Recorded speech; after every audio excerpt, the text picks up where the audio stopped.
El Gran Sur, conformado por los países de América Latina, África, Asia y Oceanía, representan una vasta región marcada por su riqueza cultural y su diversidad social, forjada a lo largo de los siglos de la historia. A diferencia de otros bloques geopolíticos, el Gran Sur comparte una herencia común de lucha contra la opresión colonial y de búsqueda de autonomía, una trayectoria que ha modelado sus sociedades y ha dado lugar a un tejido social único, caracterizado por su capacidad de resistencia, su creatividad y su compromiso con la comunidad. A través de sus manifestaciones culturales y sociales, el Gran Sur revela no solo su diversidad, sino también sus vínculos compartidos en torno al tema como la identidad, la justicia social y la sostenibilidad. En el ámbito cultural, el Gran Sur es un mosaico de identidades, lenguas, creencias y tradiciones que reflejan una diversidad sin igual.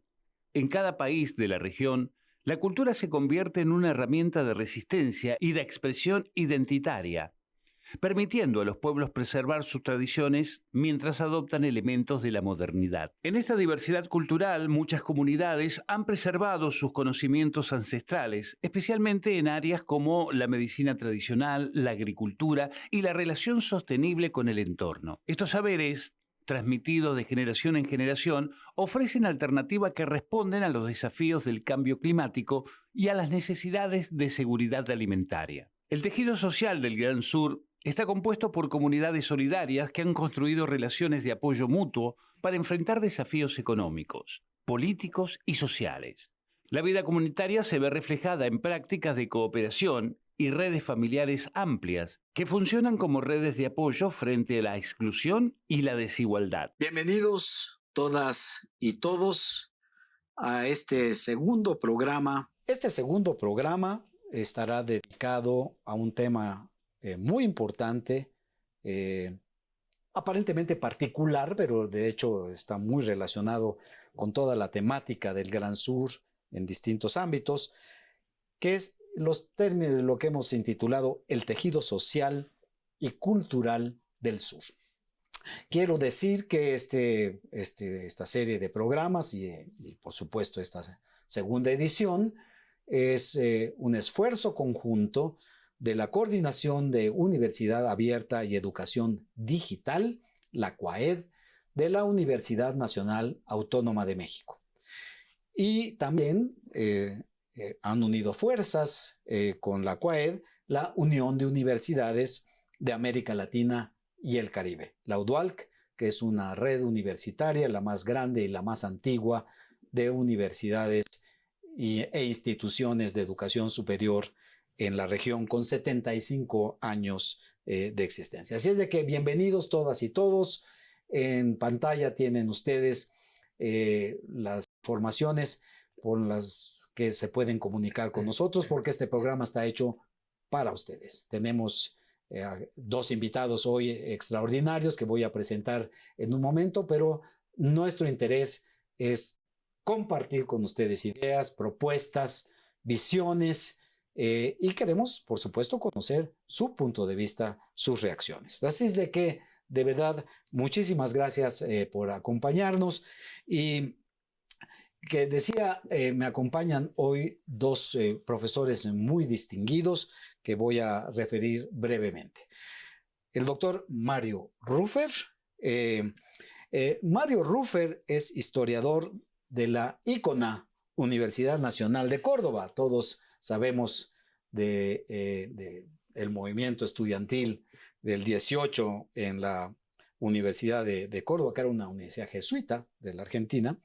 Él es doctor en estudios de Asia y África por el Colegio de México, una prestigiada institución mexicana de educación superior.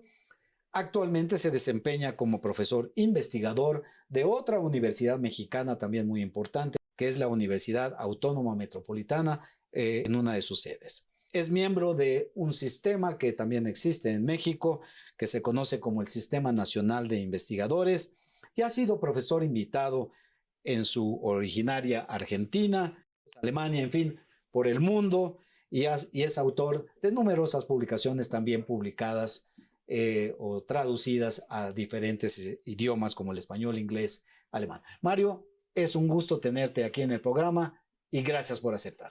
Un gusto para mí también, Roberto. Muchísimas gracias por la invitación y un gusto también estar aquí con Daniel, con quien tenemos tantos puntos en común. Así que bueno, muchas gracias. Y bueno, ya mencionabas a Daniel. Daniel es el doctor Daniel Kent, nuestro segundo invitado, doctor en Historia del Pensamiento Político Contemporáneo por King's College, una gran institución universitaria del Reino Unido. Es un historiador interesado en México, India y el tercer mundo, y es autor de Panduraj Carioche. Él me lo advirtió que es un nombre un poquito complicado. También se dedica a temas como viajes, biografía global, heridas de la tierra, colonización, racismo y agroindustria en México. Es profesor también de la centenaria Facultad de Filosofía y Letras de la Universidad Nacional Autónoma de México en el posgrado de Historia. Daniel, qué gusto también tenerte aquí y gracias por aceptar. Muchas gracias, el gusto es Muy mío. bien, quisiera iniciar esta conversación con ustedes. ¿Qué es esto del Gran Sur? Que hay que entender. Y además otra cosa, ¿tiene relevancia, Mario? Bueno, yo creo que tomando tu pregunta como un puntapié, quizás para quienes nos ven es interesante preguntarnos qué producen los conceptos. ¿Por qué tenemos que nombrar algunas cosas de una manera u de otra? Bueno, los nombres quieren significan cosas. Bueno, hay quienes dicen las cosas en el mundo existen una vez que las nombramos, ¿no? Entonces, el asunto político de nombrar es crucial en este sentido. Entonces, por un lado me parece que la invitación a conversar sobre el Gran Sur es relevante por varias razones. En primer lugar, porque creo que en gran medida nos conocíamos en América Latina, vamos a decir primero América Latina, como parte de lo que, por lo menos desde finales de los 50, conocíamos como el tercer mundo, ¿no? Esa era la palabra, esa era la noción. El mundo en desarrollo. El mundo en desarrollo, el mundo en vías de desarrollo del tercer mundo, que tomaba prestada la noción del tercer estado francés, ¿no? El pueblo llano, los estados más en situación de desigualdad, siempre un paso atrás, de alguna Nunca manera, le pusieron, ¿no?, el nombre adecuado. No éramos subdesarrollados, éramos subyugados. Subyugados, exacto. Entonces, me parece que de alguna u otra manera tornar hacia la idea del sur nos ubica en dos lugares distintos. Primero, en la geografía. Toda geografía es imaginaria, ¿no? La geografía, el modo de construir un mapa, el modo de construir lugares en el espacio son formas de imaginarnos como existentes en ciertos lugares y ciertos espacios. La noción de Gran Sur, hay dos nociones en juego aquí que podríamos discutir cuál es más válida que otra o qué quieren decir, que son sur global y Gran Sur. La idea quizás académica para mí, no sé si Daniel estará de acuerdo, más fuerte ha sido en los últimos años la de sur global, que toma un punto que me parece central, que es la idea histórica de los países que de alguna u otra manera tenemos directa o indirectamente la herencia de la colonización, ¿sí? O sea, ahí hay un punto. Sí, sin duda. Pero tenemos identidad también. Sin dudas. No, fuimos colonizados, pero ya somos mexicanos, ya somos colombianos, ya somos argentinos, africanos. Por supuesto, la pregunta ahí es, en el momento de definición de la identidad, ¿la historia de nuestra raíz colonial acabó? No. No. Bueno, ¿sí? Ahí hay una disputa en términos del sur, ¿sí? En términos del sur, de cómo construir una identidad que tenga que ver con, por un lado, nuestra posición en el sistema global y, por otro lado, tomar críticamente nuestras herencias como una forma y un puntapié para construir futuros distintos. Magnífico. Mario. A ver, Daniel.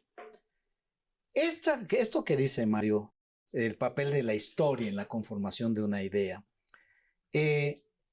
establece jerarquías y desigualdades, inevitablemente. Claro. Y son contemporáneas, ¿o no? Sí, por supuesto. O sea, decía Mario que para entender conceptualmente lo que nos referimos por Gran Sur o Sur Global o Tercer Mundo o lo que queramos. No alineados. Eso es como una subcategoría ahí interesante, ¿no? Muy de la Guerra Fría.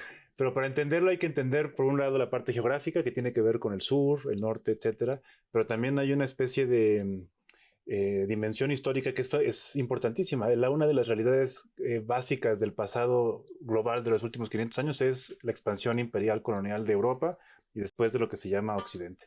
Y eso genera un conglomerado de sociedades, territorios, personas, identidades que son subalternizadas a lo largo de 5 siglos a las que nos referimos con esta categoría del Gran Sur. Entonces, sin duda, no se puede entender esta categoría si no tomamos en cuenta ese hecho básico de la historia del mundo que está marcada por esa expansión imperial colonial, ¿no? De eso y que se llama estableció Occidente. un orden, ¿no? Por eso yo supuesto. decía, yo siento que los del norte, somos el norte global y nos bautizaron como el sur global, ¿no? Problema. Ellos nos pusieron, bueno, vamos a seguir conversando de esta cuestión. Mientras tanto, vamos a un corte. En Argentina en particular siempre consideramos, como toda Latinoamérica en realidad, que la autonomía requiere un instrumento fundamental que es el financiamiento del Estado para que las universidades podamos llevar adelante nuestras actividades estratégicas, sobre todo las funciones esenciales de formación, investigación, extensión, pero también otras actividades que llevamos adelante y que están vinculadas a la cultura, a la ciencia, a la tecnología, etc. Obviamente el impacto de la falta de financiamiento se traduce primero en la reducción de actividades muy importantes en relación a la comunidad, las de extensión, luego las de investigación, luego las de formación. O sea, cada vez que va restringiéndose el financiamiento, se van reduciendo las diferentes actividades, incluso las esenciales se ven afectadas. En Argentina en este momento estamos en una situación crítica, donde apenas nos alcanza el presupuesto para llevar adelante las actividades esenciales básicas, la de formación sobre todo del grado. Nos acompañan distinguidísimos investigadores, uno argentino y uno mexicano, Mario Rufer y Daniel Kent. A ver, hablábamos en el primer bloque de que esta geografía y esta división establecía historia, pero establecía jerarquías y demás. Estas desigualdades que existen hasta ahora iniciaron hace 5 siglos, ¿no? De género, raza y clase y oportunidades, sobre todo la educación, por ejemplo, ¿no? Y el empleo en la región, ¿cómo los miran ustedes? Porque son resultado de qué?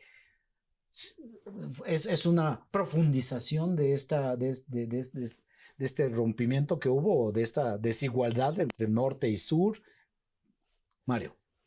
Bueno, yo creo que esa es en parte la pregunta por la historia regional, por la historia local, y que de alguna u otra manera tiene muchas posibilidades de respuesta, ¿sí? Una es la que diría de alguna manera, bueno, por razones que pueden enumerarse de distinta forma, el Gran Sur tiene ciertas responsabilidades en haber fallado, de muchas maneras, en la consecución de sus propios modelos, el modelo de Estado, el modelo de sociedad en desarrollo, el modelo educativo, el modelo de inclusión.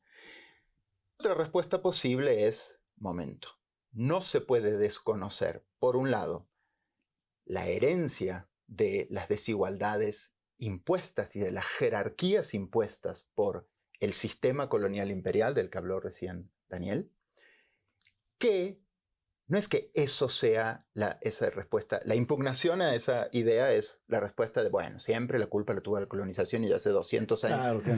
Sí, pero el asunto es cómo las élites criollas de nuestros países, de alguna u otra manera, por un lado, proclaman las independencias, por otro lado, proclaman las igualdades en términos de las constituciones y del frente del derecho, el frente jurídico, pero profundizan muchas de las desigualdades que ya existían en la época colonial. Ay, Mario, me duele lo que dices, porque hay una cosa que es muy importante: el papel de la educación y las universidades. Claro, indudablemente. Daniel, ¿qué hemos hecho nosotros ahí? O sea, yo lo digo porque lo he vivido, ¿no? Lo he vivido como estudiante, como profesor, es decir, fui autoridad en algún momento en mi facultad y demás. y he recorrido América Latina y el Caribe. Afortunadamente he tenido ese enorme privilegio. Y puedo decir que hemos educado a conservadores conspicuos en nuestras universidades. ¿O no?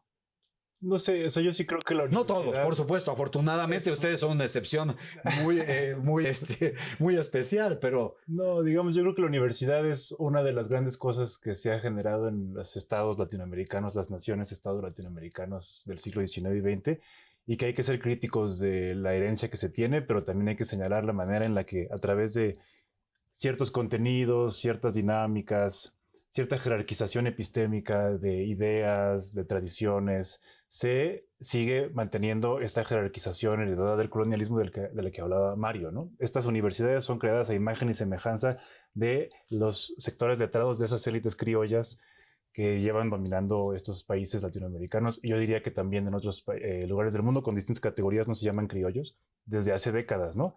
Entonces yo diría que a la hora de hablar de la herencia colonial dentro de las universidades hay que ser especialmente cuidadosos porque tiene por un lado una dimensión institucional que tiene que ver con cómo se manejan las jerarquías de poder internas, y en la UNAM lo sabemos bien que eso es un problema, pero también hay una dimensión epistémica, cultural, que es muy difícil de abordar porque por un lado hay que entregar una formación que dé herramientas útiles para el mundo en el que se vive, y por otro lado se tiene que señalar la manera, o sea, más bien se tiene que encontrar una manera de que esas herramientas vengan acompañadas de una recuperación de esos saberes, tradiciones que han sido invisibilizadas, violentadas. Pero mira, ¿no? Te voy a contar, yo soy economista ambiental. Y es interesante porque uno produce cosas, ¿no? Investiga, produce libros, publica en revistas, y a uno le cobran además por hacer eso y demás. Y quienes le juzgan a uno son los pares. A mí me llamó la comunidad que yo investigué a explicarles lo que yo, ¿no? Eso no está en la institucionalidad actual, ¿no? O sea, el asunto de rendir cuentas del conocimiento, Claro. ¿no? Sigue siendo parte de ese régimen ¿no? Somos los privilegiados, somos la élite, ¿no? Nos rendimos cuentas entre nosotros, nada más. Cuando además creo que hay que rendir cuentas. O por lo menos hay que pensar en rendir cuentas a otros. ¿Tú qué piensas, Mario?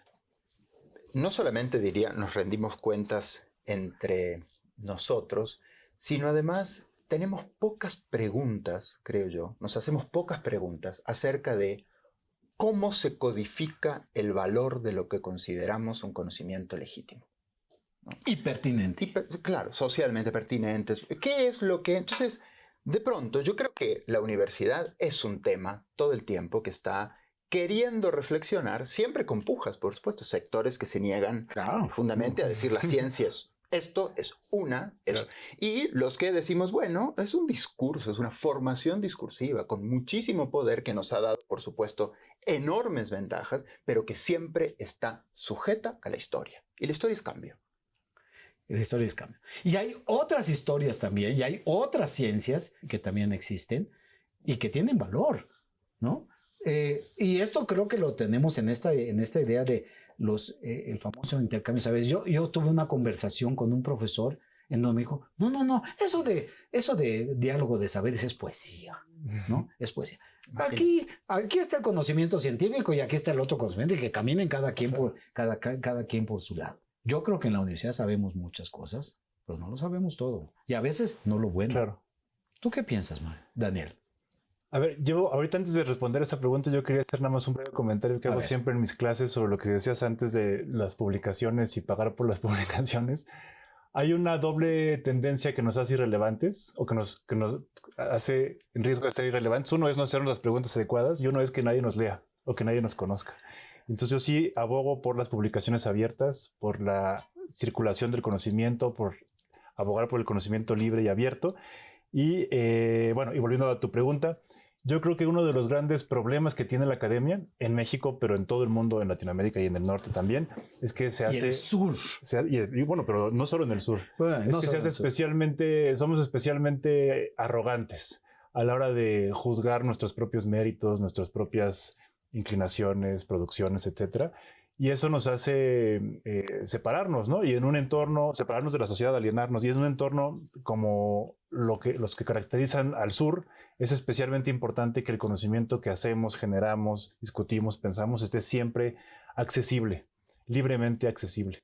Y yo creo que eso es importante. Y por eso, Mario, también esta idea, porque tú has estado en los Estados Unidos, has estado en Europa, sobre todo en los Estados Unidos que practican un capitalismo universitario brutal, ¿no? Esta idea de compartir, de rendir cuentas y de, como decía Daniel, nosotros somos el saber, ¿no? Y no hay nada más que, no hay nada más que discutir. Y hay muchas experiencias en donde el saber universitario ha resuelto problemas y muchas experiencias en donde el saber universitario ha creado problemas. Pero vamos a seguir conversando con Mario Rufer y Daniel Kent y les tenemos algunas cápsulas que les van a interesar. No se vayan y acompáñenos en este segundo programa. Sigan con nosotros. Volvemos.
El tejido social y cultural del Gran Sur enfrenta grandes desafíos, como la creciente desigualdad, la urbanización acelerada y la influencia de la globalización. Además, los conflictos y las tensiones étnicas en algunas regiones complican aún más la construcción de una identidad colectiva inclusiva. La falta de acceso a educación, salud y oportunidades económicas profundiza las divisiones sociales y debilita las redes de apoyo tradicionales. La globalización y el avance de la tecnología han traído consigo tantas oportunidades como riesgo para el tejido cultural del Gran Sur. Si bien el acceso a la información y el contacto con otras culturas ha generado un enriquecimiento mutuo y una mayor visibilidad para las culturas, también ha incrementado la presión sobre las tradiciones locales que se ven afectadas por la influencia de valores consumistas.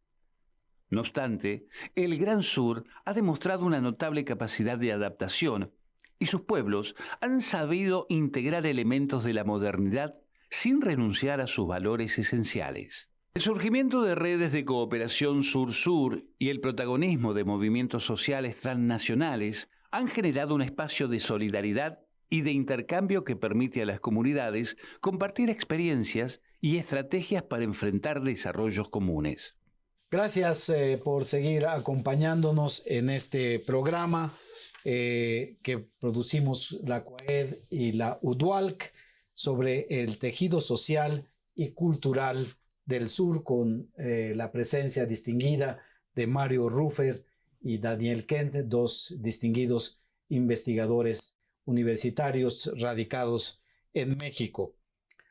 Daniel, ¿qué papel juega el Estado en esto del Gran Sur para toda esta cosa de la historia, las desigualdades, las jerarquías?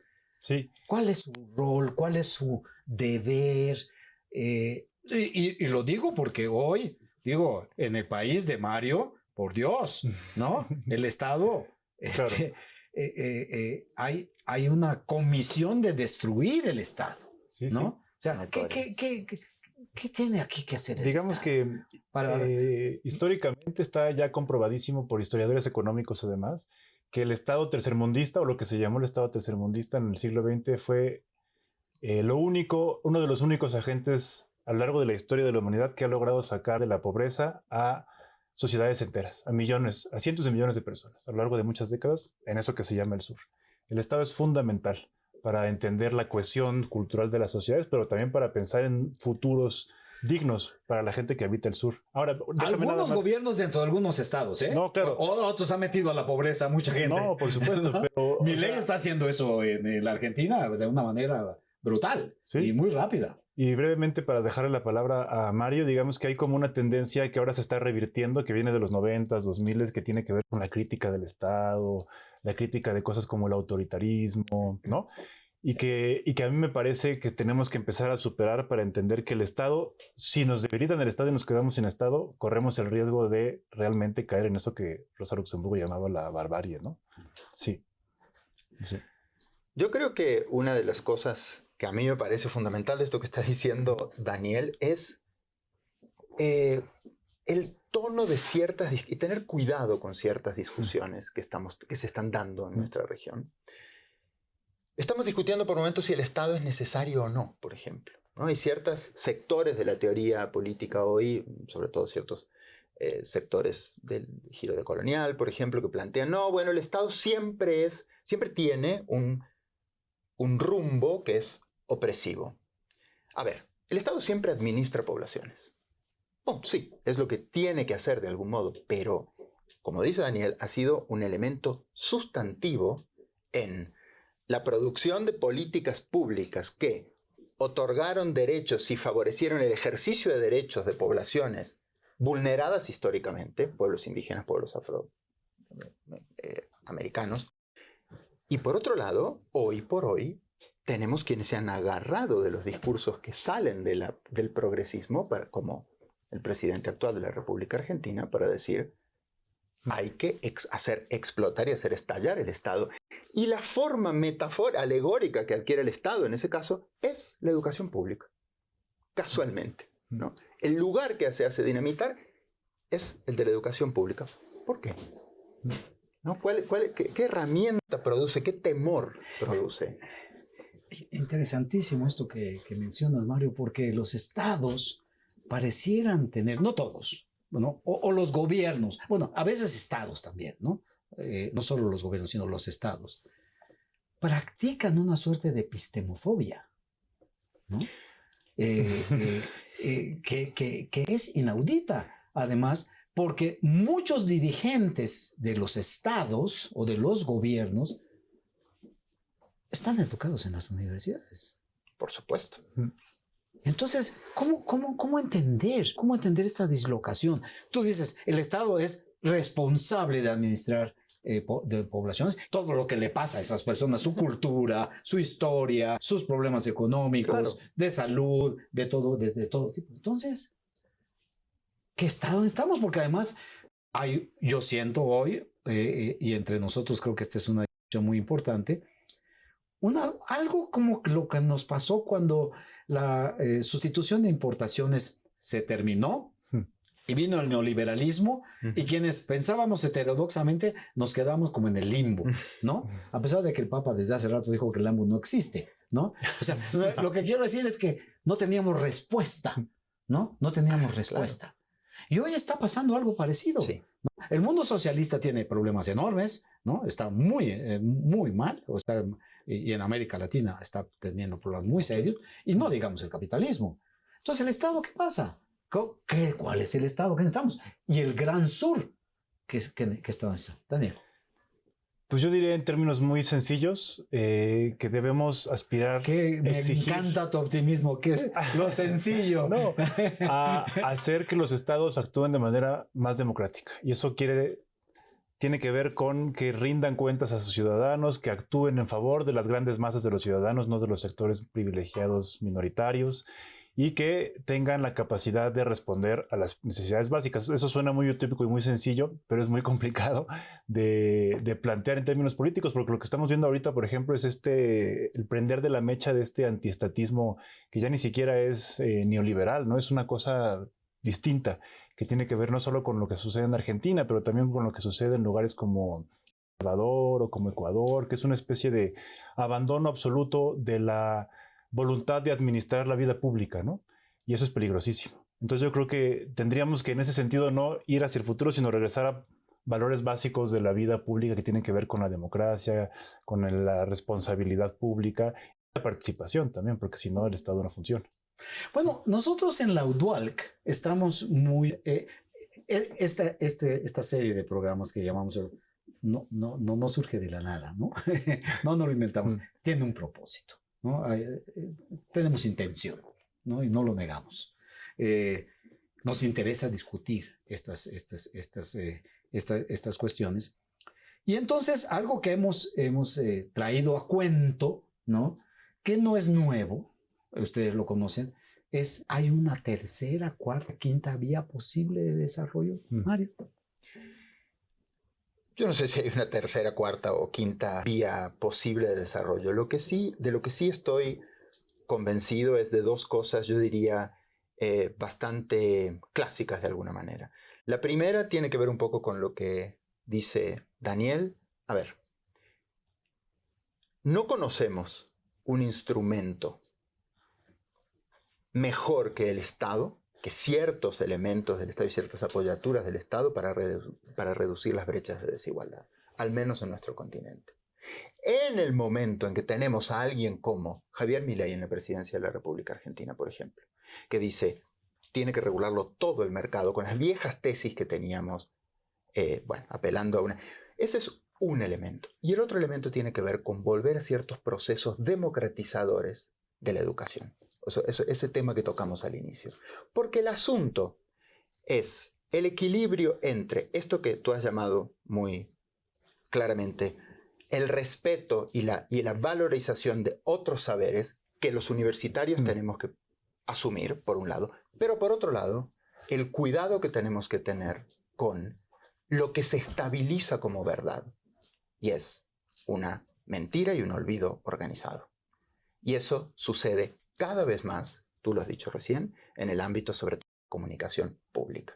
Hoy por hoy, el presidente de la República Argentina, por ejemplo, dice una serie de sistemáticas mentiras en términos económicos, estadísticos, sobre el fracaso de la educación pública, sobre el fracaso de la economía redistributiva, por ejemplo. No tiene ningún sustento, pero es tal la masividad y la rapidez con la que se reproducen eso que llamamos fake news y la posverdad, que me parece que es en ese lugar donde tenemos que marcar hoy por hoy mucho más y cargar las tintas en términos de qué ciudadanos queremos formar, queremos que sean no nuestros homogéneos iguales, pero sí nuestros interlocutores.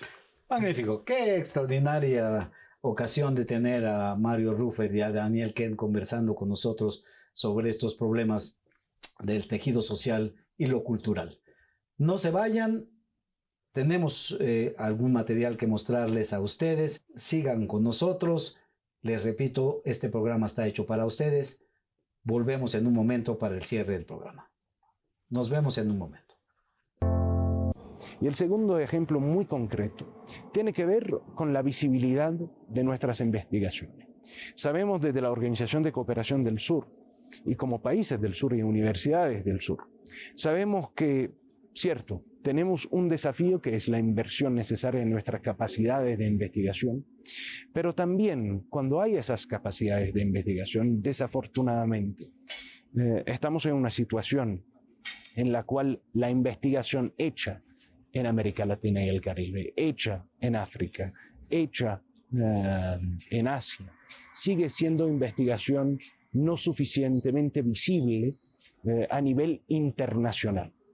Por dos razones. Uno, que las revistas de alcance internacional en general se ubican en el norte.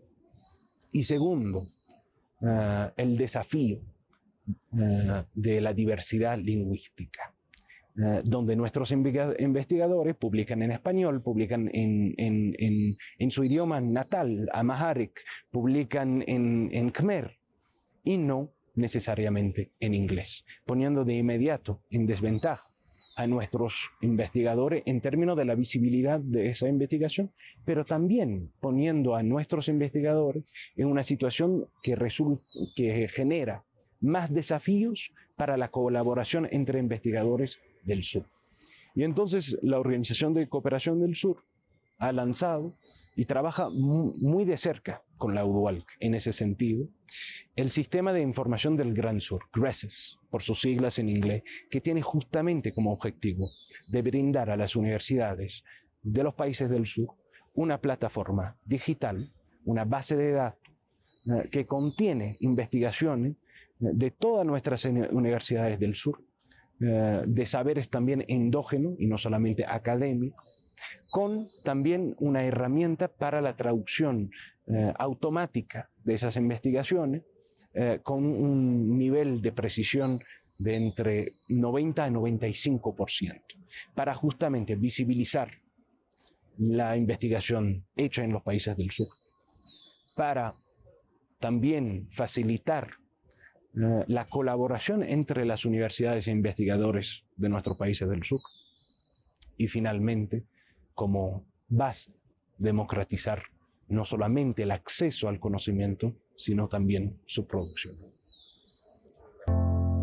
Quiero cerrar este programa con visiones que nos den horizonte, ¿no? Creo que siempre, porque la universidad tiene ese gran poder, ¿no? Puede mirar el pasado, puede mirar el hoy y puede por lo menos intentar asomarse al futuro, ¿no? Eso creo que es una cosa. A ver, Daniel, hemos estado hablando en el bloque previo del Estado, las políticas públicas. Hay un tema en el sur, en el Gran Sur, y en esta parte nuestra del Gran Sur, América Latina y el Caribe, donde las poblaciones originarias, afrodescendientes, siguen teniendo una presencia muy importante, ¿no? ¿Y el Estado y las políticas públicas qué tienen que hacer con ellos? Pues, o con su historia, con su venir.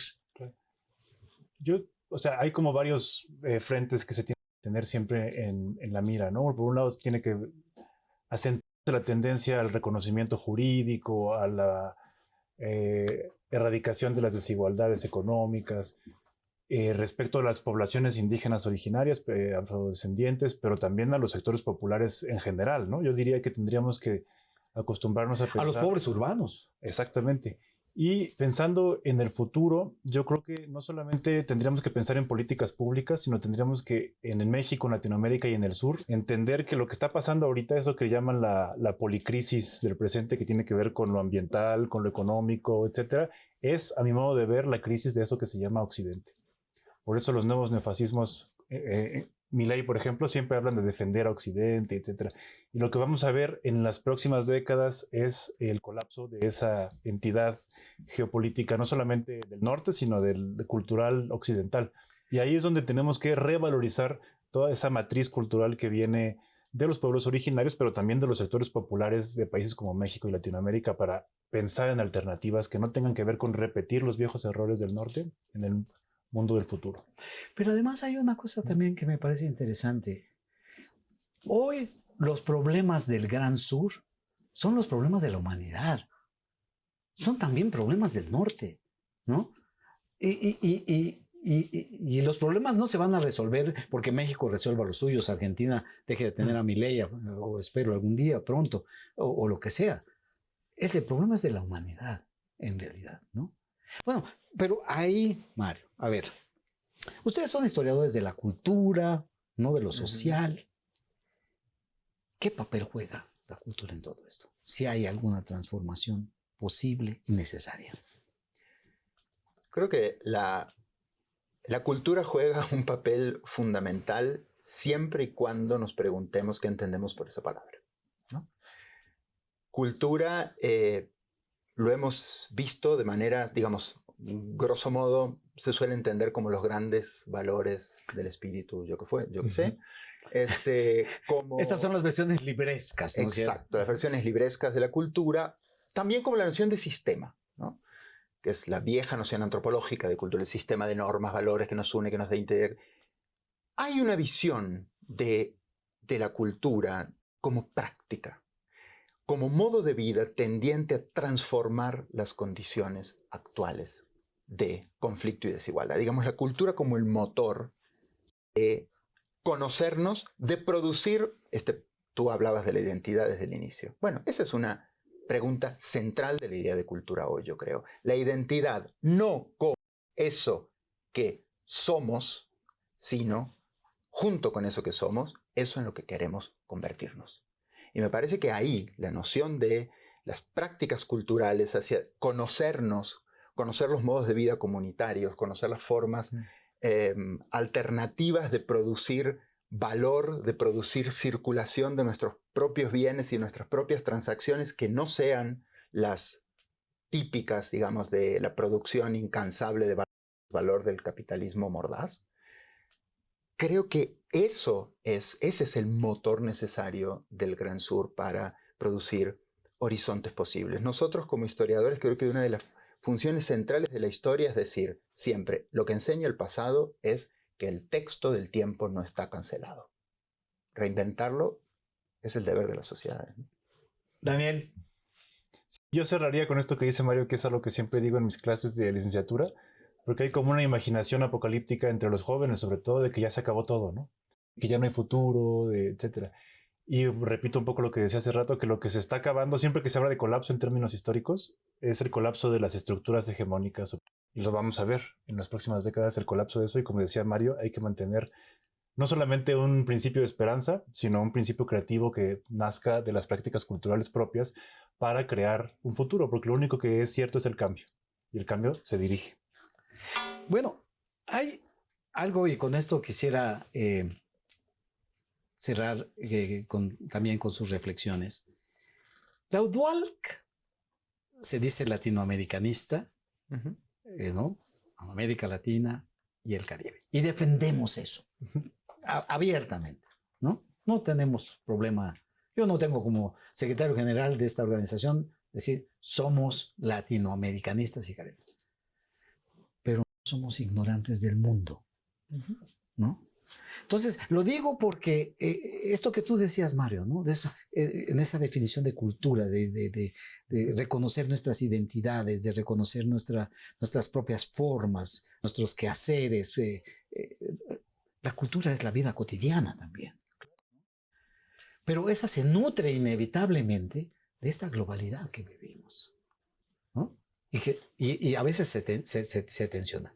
2 minutos para terminar, Mario. Y luego Daniel. Yo diría con esto que tú estás diciendo, que me parece muy importante, es acostumbrarnos a, cuando hablamos de nuestras prácticas, nuestras identidades, decir, todo conocimiento, y eso es lo que yo pienso, todo conocimiento está producido localmente.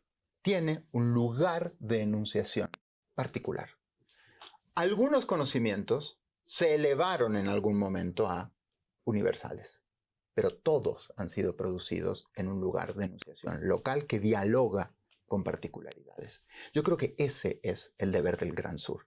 Como tú dices, no localizar y particularizar el conocimiento, nuestras identidades, pero sí decir, partir de que podemos producir, primero, podemos producir epistemología y teoría, que eso es una cosa central que a mí me gustaría dejar aquí en claro. Yo creo que podemos producir epistemología y teoría, que son dos cosas que generalmente en la distribución de saberes se les ha dejado al norte, ¿no? Podemos, justamente porque desde nuestros lugares específicos de enunciación podemos dialogar, debemos dialogar creativamente con el mundo, proponiendo además futuros alternativos, que me parece que sí es parte de nuestro... Claro. 30 segundos. Daniel. Nada más decir que cuando se habla del sur global o del Gran Sur, estamos hablando de la mayor parte de las personas y sociedades de este mundo. Entonces no solo hay que abandonar esa supuesta objetividad de decir la verdad, sino que hay que animarnos y atrevernos a revalorizar no solamente lo que decimos aquí, sino aprender de eso que se dice en otros lados, India, Sudáfrica, Tanzania, etcétera, etcétera, etcétera, con igual nivel de validez que lo que hasta ahora se ha hecho en el norte. Muchísimas gracias. Qué placer y qué honor, de verdad, de enriquecernos con la experiencia, la visión de Mario Rufer y Daniel Kent en este programa tan interesante que hemos tenido hoy. Y muchísimas gracias a todos ustedes, ellos y ellas, que nos han acompañado en este segundo programa de esta serie de 5 ediciones que dedicamos al Gran Sur. Les invito a que nos acompañen en el siguiente programa. Muchas gracias. Nos vemos en el próximo.